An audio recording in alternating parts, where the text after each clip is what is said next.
ఇంద్రలోక భవనాన్ని ఈడ్చుకొచ్చి గదిలో మార్చి మళ్ళీ కట్టారో ఏమో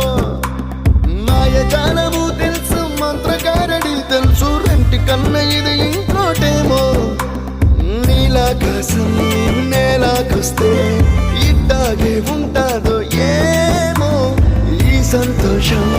దాచాలంటే హృదయాలు ఓ వంద కావాలేమో ఇంతందంగా ఉంటుందా ఈ లోకం ఇన్నాళ్ళు ఈ మనసుకి తెలియాలేదే పాపం